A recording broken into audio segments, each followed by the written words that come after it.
नमस्कार माझ्या सर्वांना, मी शिवानी. गावाकडच्या स्वादमध्ये आपलं खूप खूप मनापासून स्वागत आहे. तर आज मी तुमच्यासोबत शेअर करत आहे पत्तागोबीची पकोड्याची रेसिपी, ज्याला आपण गोबी मंचुरियनसुद्धा म्हणतो. आणि इतक्या लवकर बनते ना बाकीच्या पकोड्यापेक्षाही.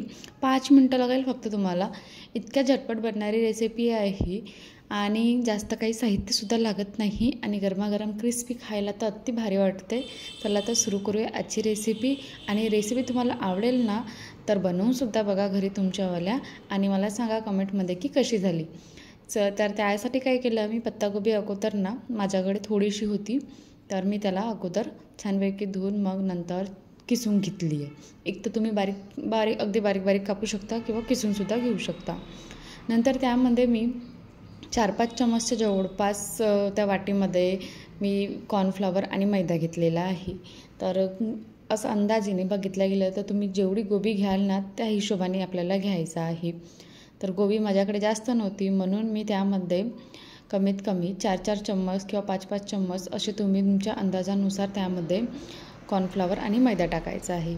नंतर बाकी बेसिक मसाले टाकायचे आहे, जसं लाल तिखट, काश्मीरी रेड चिली पावडर, काळी मिरची पावडर, हळद, मीठ, जिरं आणि सोबतच फूड कलर टाकायचा. कारण की आपण जे बाजारामध्ये बघतो ना ते थोडेसे असे रेडिश कलरचे असते ना पकोडे, अगदी दिसते भारी दुरूनच बघितल्यावर.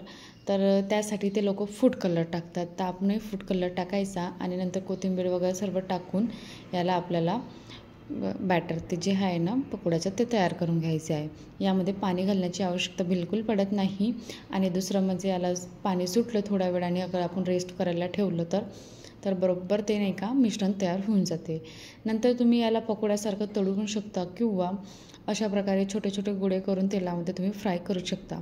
तेल जास्त अगदी हाय फ्लेमवर गरम केलेलं नको, मीडियम फ्लेमवर गरम केलेल्या नॉर्मल जे तेल आपण कोणती पण वस्तू फ्राय करताना करतो ना तितक्याच टेम्परेचरचं तेल पाहिजे आणि खूप जास्त थंडसुद्धा नको.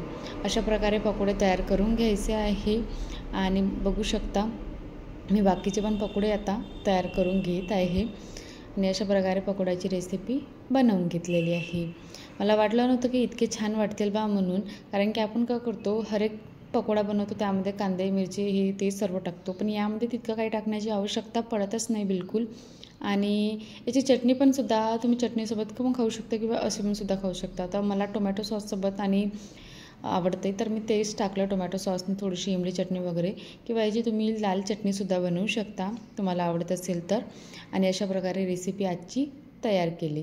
कशी वाटली तुम्हाला आजची रेसिपी? आवडली असेल ना तर नक्की बनवून बघा आणि माझ्या चॅनलला सबस्क्राईब करायला विसरू नका आणि व्हिडिओला शेअरसुद्धा करा. Thank you so much.